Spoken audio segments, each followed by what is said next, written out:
¿Alguna vez te has preguntado por qué a la gente buena le pasan cosas malas? ¿Por qué, a pesar de hacer todo bien, a veces la vida nos golpea con una fuerza que parece insoportable? Hoy vamos a explorar una de las historias más profundas y conmovedoras sobre la fe, la pérdida y la esperanza, la historia de Job. Un relato que, aunque escrito hace miles de años, resuena con nuestras propias luchas hoy más que nunca. Imaginen a un hombre llamado Job. No era un hombre cualquiera. La Biblia lo describe como íntegro, recto, temeroso de Dios y apartado del mal. Vivía en la tierra de Uz y era sin duda el hombre más rico de todo el Oriente.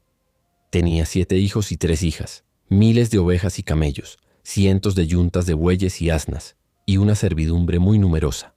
Su vida era un retrato de la bendición y la prosperidad. Cada día Job se aseguraba de honrar a Dios, incluso ofreciendo sacrificios por si sus hijos, en medio de sus fiestas, hubieran ofendido al Creador en sus corazones. Job era, en todos los sentidos, un modelo de devoción y rectitud. Pero en el reino celestial se desarrollaba una conversación que cambiaría su vida para siempre. Un día, los ángeles se presentaron ante Dios y entre ellos estaba Satanás. Dios le preguntó, ¿de dónde vienes? Satanás respondió, de rondar la tierra y de andar por ella. Entonces Dios, conociendo la integridad de su siervo, le dijo, ¿no te has fijado en mi siervo Job? No hay nadie en la tierra como él. Es un hombre íntegro y recto, temeroso de Dios y apartado del mal. Satanás, con su cinismo característico, respondió, ¿acaso teme Job a Dios de balde? ¿No lo has protegido tú a él, a su familia y a todo lo que tiene?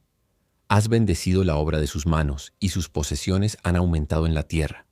Pero extiende ahora tu mano y toca todo lo que tiene, y verás si no blasfema contra ti en tu propia cara. Entonces Dios, con una confianza absoluta en la fe de Job, le dijo a Satanás, muy bien, todo lo que tiene está en tus manos, pero a él no le pongas la mano encima. Y así, con ese permiso, la tormenta perfecta comenzó a gestarse sobre la vida del hombre más justo de la tierra. La primera prueba llegó como un huracán de desgracias, una tras otra, sin darle a Job ni un respiro. Un día, mientras sus hijos e hijas comían y bebían en casa de su hermano mayor, llegó un mensajero corriendo con el rostro pálido y la respiración agitada. Le dijo a Job, los bueyes estaban arando y las asnas pastando cerca de ellos, cuando de repente nos atacaron los sabeos y se los llevaron. A los criados los mataron a filo de espada. Solo yo pude escapar para contártelo. Aún no había terminado de hablar cuando llegó otro mensajero con noticias aún peores. Cayó fuego del cielo y quemó a las ovejas y a los pastores. Los consumió por completo. Solo yo pude escapar para decírtelo. La angustia crecía, pero la pesadilla no había terminado. Mientras este segundo mensajero hablaba, llegó un tercero gritando. Los caldeos formaron 3 escuadrones, atacaron a los camellos y se los llevaron. Mataron a los criados a filo de espada. Y solo yo escapé para darte la noticia. Job apenas podía procesar la pérdida de toda su fortuna, la obra de toda una vida desvanecida en un instante. Pero el golpe más devastador estaba por llegar. Un cuarto mensajero, con el rostro cubierto de polvo y lágrimas, se arrodilló ante él y le dijo, tus hijos y tus hijas estaban celebrando en casa de su hermano mayor. De pronto, un viento huracanado vino del desierto y azotó la casa por los 4 costados. La casa se derrumbó sobre ellos y todos han muerto. Solo yo pude escapar para contártelo. En un solo día, Job lo perdió todo, su ganado, sus siervos, su riqueza, y lo más doloroso de todo, a sus 10 amados hijos. El hombre más rico del Oriente era ahora un hombre despojado. ¿Cómo reaccionó? Se levantó, rasgó su manto en señal de duelo, se rasuró la cabeza, y luego, en un acto de fe incomprensible, se postró en tierra y adoró a Dios. Y sus palabras resonaron a través de los siglos. Desnudo salí del vientre de mi madre, y desnudo volveré allá. El Señor me lo dio, y el Señor me lo quitó. Bendito sea el nombre del Señor. En todo esto Job no pecó, ni le atribuyó a Dios despropósito alguno. Pero la prueba no había terminado. Satanás se presentó de nuevo ante Dios, y Dios volvió a señalar la fidelidad de Job. Aún mantiene su integridad a pesar de que me incitaste contra él para arruinarlo sin motivo. Satanás, implacable, respondió, piel por piel, todo lo que el hombre tiene lo dará por su vida. Pero extiende ahora tu mano y toca su hueso y su carne, y verás si no blasfema contra ti en tu propia cara. Y Dios le dijo, muy bien, él está en tus manos, pero respeta su vida. Así comenzó la segunda prueba. una tortura física que llevaría a Job al límite del sufrimiento humano. Satanás lo hirió con unas llagas malignas que lo cubrían desde la planta de los pies hasta la coronilla de la cabeza. Job, cubierto de pústulas dolorosas, se sentó sobre cenizas y se rascaba con un trozo de teja para aliviar su agonía. Su aspecto era tan terrible que era irreconocible. Fue entonces cuando su propia esposa, viéndolo en ese estado deplorable, le dijo con desesperación: ¿Todavía mantienes tu integridad? Maldice a Dios y muérete. Pero Job, incluso en medio de su dolor insoportable, le respondió con una sabiduría que trasciende el sufrimiento. Hablas como una mujer necia. ¿Acaso recibiremos de Dios solo lo bueno y no lo malo? Una vez más, Job no pecó con sus labios. Pronto, 3 amigos de Job, Elifaz, Bildad y Zofar, se enteraron de su tragedia y vinieron a consolarlo. Cuando lo vieron de lejos, no pudieron reconocerlo. Lloraron a gritos, rasgaron sus mantos y lanzaron polvo sobre sus cabezas. Luego, se sentaron en el suelo con él durante 7 días y 7 noches, en silencio, porque veían que su sufrimiento era inmenso. Pero cuando finalmente hablaron, sus palabras no fueron de consuelo, sino de acusación. Convencidos de que el sufrimiento es siempre un castigo por el pecado, intentaron que Job confesara alguna falta oculta. Elifaz le dijo: «Piensa, ¿qué inocente ha perecido? Los que harán iniquidad y siembran vejación, eso mismo ciegan». Bildad y Zofar siguieron la misma línea, argumentando que Dios es justo y que Job debía haber hecho algo terrible para merecer tal castigo.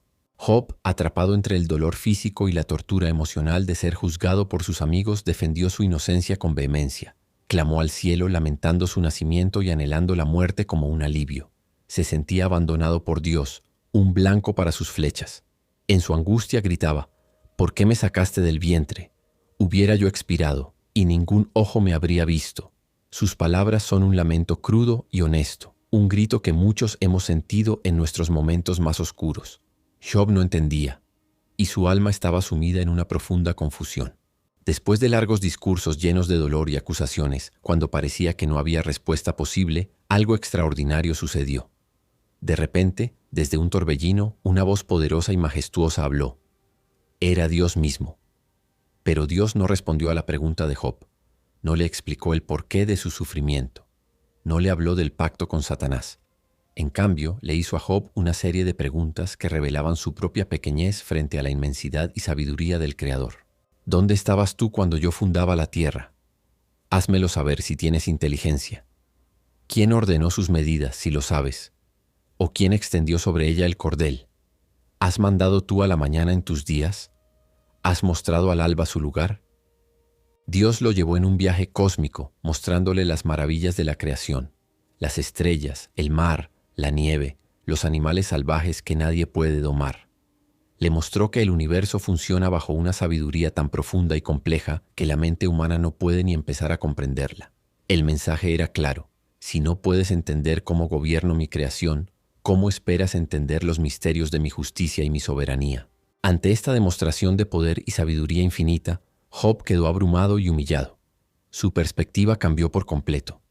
Ya no se trataba de su sufrimiento, sino de la grandeza de Dios. Y con una humildad renovada respondió: «Yo sé que todo lo puedes y que no hay pensamiento que se esconda de ti. He hablado de cosas que no entendía, cosas demasiado maravillosas para mí, que yo no comprendía». Y luego pronunció una de las frases más hermosas de toda la Biblia: «De oídas te había oído, mas ahora mis ojos te ven.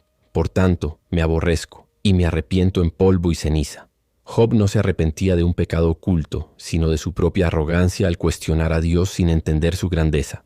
Había pasado de conocer a Dios por tradición a tener un encuentro personal y transformador con Él. Y entonces la historia da un giro final.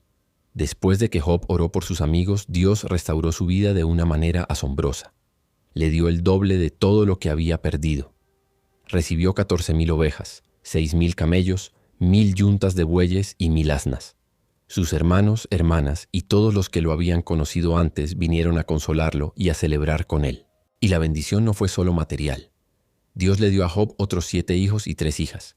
Y la Biblia dice que en toda la tierra no se hallaron mujeres tan hermosas como las hijas de Job.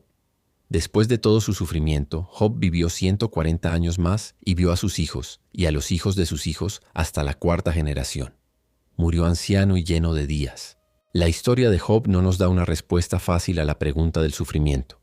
No nos dice que si somos buenos, no sufriremos. De hecho, nos muestra lo contrario. Pero sí nos ofrece algo mucho más valioso: una perspectiva.